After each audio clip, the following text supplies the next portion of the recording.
Assalamualaikum warahmatullahi wabarakatuh. Selamat pagi, salam sejahtera buat kita semua, anak-anakku yang saya cintai dan saya banggakan. Pada pertemuan pagi ini, kita akan belajar tentang gaya dan hukum Newton. Sebelumnya, saya persilahkan anak-anak untuk berdoa sesuai dengan agama dan kepercayaannya masing-masing. Dan selanjutnya saya persilahkan anak-anak untuk presensi di form yang sudah saya kirimkan lewat grup kelas.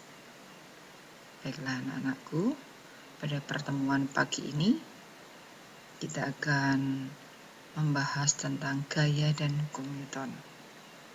Adapun lingkup yang akan kita pelajari, yang pertama adalah gaya pada benda, yang kedua hukum Newton. Baik anak-anak, kita cermati pada kegiatan Ayo Mencoba. Anak-anak boleh melihat di buku paket. Jadi pada kegiatan ini, anak-anak bisa cermati di sini. Pada gambar ini ada gelas di atas kertas HVS yang ditempatkan di atas meja. Diminta anak-anak untuk memprediksikan apa yang akan terjadi jika kertas itu ditarik secara perlahan, dan bagaimana silakan diprediksikan jika kertas itu ditarik secara cepat. Anak-anakku, prediksi yang bisa kita buat saat gelas itu ditarik secara perlahan, maka gelas ini akan ikut bergerak sesuai gerakan kertas. Sedangkan saat ditarik dengan cepat, gelas ini akan tetap diam pada posisi semula. Nah, mengapa demikian? Nanti akan kita tahu jawabannya setelah kita pelajari materi ini.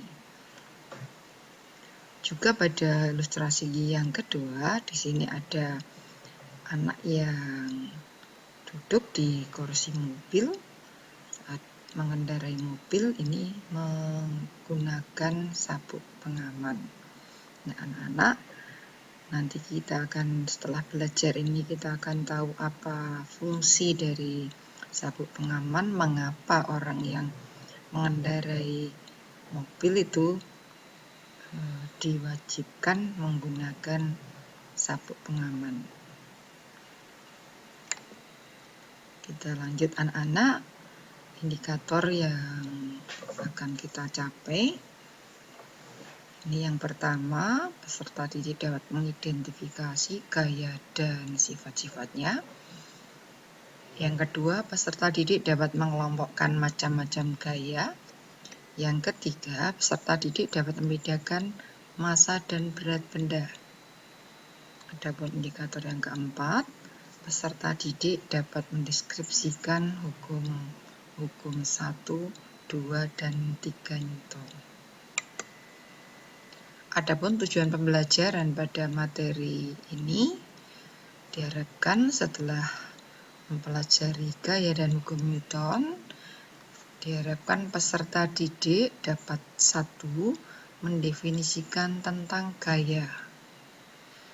Tujuan yang kedua, peserta didik dapat melukiskan resultan gaya-gaya yang segaris, baik yang searah maupun yang berlawanan arah. Adapun tujuan yang ketiga, peserta didik dapat menyebutkan contoh-contoh gaya dan mengklasifikasikannya. Tujuan yang keempat, peserta didik dapat membedakan besar gaya gesek berdasarkan tingkat kekasaran permukaan. Tujuan yang kelima, peserta didik dapat menunjukkan beberapa contoh adanya gaya gesek yang menguntungkan dan gaya gesek yang merugikan. Tujuan yang keenam, peserta didik dapat menjelaskan hukum 1, 2, dan 3 Newton, serta penerapannya dalam kehidupan sehari-hari. Baiklah anak-anak, apakah itu gaya? Kita lihat pada ilustrasi gambar yang pertama. Ini seseorang memindahkan meja dengan cara menarik. Kemudian ilustrasi gambar yang kedua ini ada seseorang yang memindahkan meja dengan cara didorong. Dari kedua kegiatan yang dilakukan, ini akan menyebabkan meja itu berpindah. Yang pertama dengan cara ditarik atau diberi gaya tarik. Yang kedua dengan cara didorong atau diberikan gaya dorong. Kita lanjut ke ilustrasi yang ketiga. Ini ada balok yang ditarik dengan tangan menggunakan neraca pegas. Di sini balok ini akan berpindah dan besarnya tarikan, yang di sini adalah besarnya gaya tarik, dapat dibaca pada skala neraca pegas yang ditunjuk. Dengan demikian, maka gaya ini dapat didefinisikan bahwa gaya adalah tarikan atau dorongan pada suatu benda sehingga menyebabkan benda berpindah.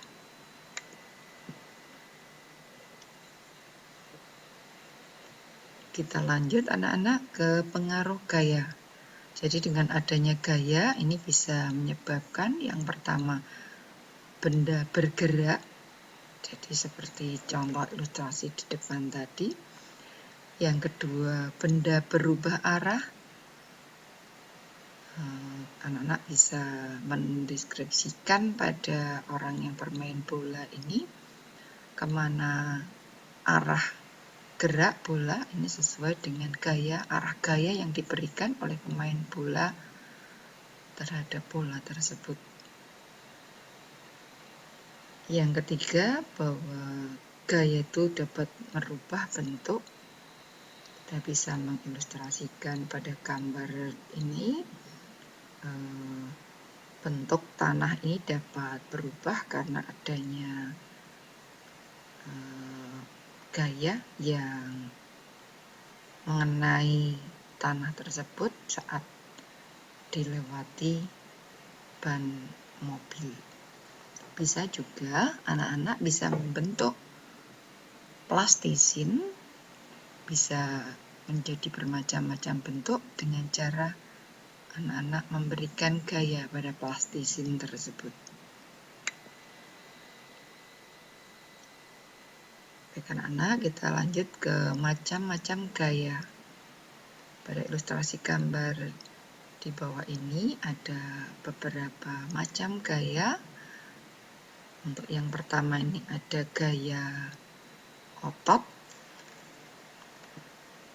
Kemudian ada gaya listrik statis. Di sini ditimbulkan oleh sisir plastik yang digosok dengan benda tertentu, didekatkan dengan potongan kertas kecil, ini dapat menarik potongan kertas kecil. Kemudian ada gaya magnet yang ditimbulkan oleh magnet. Ada gaya pegas. Kemudian di sini saat bulan mengelilingi bumi ini ada gaya gravitasi. Di ilustrasi yang berikutnya saat memukul paku ini ada gaya otot yang bekerja sehingga dapat menggerakkan palu untuk memukul paku tersebut. Dari macam-macam gaya yang sudah anak-anak cermati di sini, ini dapat dikelompokkan. Ada yang termasuk gaya sentuh dan ada yang termasuk gaya tidak sentuh. Sebagai contoh di sini untuk gaya otot ini saat udah menarik kereta, ini berarti di sini terjadi sentuhan. Berarti di sini termasuk gaya sentuh. Sedangkan untuk gaya listrik ini tidak perlu disentuh pun, karena di sini ada medan listrik, maka bisa menarik potongan kertas kecil ini. Berarti di sini termasuk gaya tidak sentuh. Gaya tidak sentuh yang lain termasuk di sini ada gaya magnet. Kemudian ada gaya gravitasi. Sedangkan untuk ini yang palu memukul paku, ini berarti gayanya gaya otot. Di sini perlu sentuhan, jadi termasuk gaya sentuh. Baik anak-anakku, kita lanjut dengan besaran gaya dengan satuannya. Kita lihat dulu, di sini ada ilustrasi seseorang yang mendorong meja dengan gaya sebesar 10 Newton. Maksudnya di sini orang ini mendorong meja ke arah sesuai dengan arah gaya ini dengan besar gaya 10 Newton. Nah, di sini untuk gaya ini dipengaruhi oleh arahnya kemana. Kalau ini didorong ke kanan akan bergerak ke kanan, kalau ditarik ke kiri akan bergerak ke kiri. Dengan demikian, karena gaya, besaran gaya itu dipengaruhi oleh arah, maka gaya ini termasuk besaran vektor. Kita lanjut tentang satuan gaya. Satuan gaya ini dinyatakan dalam Newton. Pengertian gaya sebesar 1 Newton ini adalah besarnya gaya yang bekerja pada benda massa 1 kg sehingga benda bergerak dengan percepatan 1 meter per sekon kuadrat. Jadi benda akan bergerak dengan mengalami perubahan kecepatan 1 meter per sekon setiap detiknya.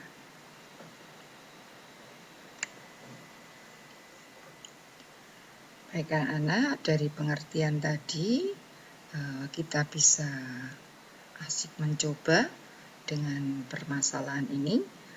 Ada sebuah gerobak bermassa 4 kg didorong sehingga memiliki percepatan 2 meter per sekon kuadrat. Berapakah gaya yang bekerja pada gerobak itu? Kita kembali kepada ketentuan gaya 1 Newton tadi, bahwa gaya sebesar 1 Newton itu adalah gaya yang bekerja pada 1 kg massa benda sehingga menimbulkan percepatan sebesar 1 meter per sekon kuadrat. Jadi ini anak-anak untuk gerobak dengan massa 4 kg. Kalau di sini dihasilkan percepatan 1 meter per sekon kuadrat, berarti gaya yang dibutuhkan kalau untuk 1 Newton itu 1 meter per sekon kuadrat pada massa 1 kg, berarti gaya yang dibutuhkan adalah sebesar 4 Newton. Nah, bagaimana kalau percepatan yang ditimbulkan oleh gerobak ini 2 meter per sekon kuadrat? Nah, kalau untuk 1 meter per sekon kuadrat massa 4 kilo tadi 4 Newton, apabila percepatan menjadi 2 meter per sekon kuadrat, ya berarti gaya yang dibutuhkan adalah 4 kalikan 2, berarti 8 Newton.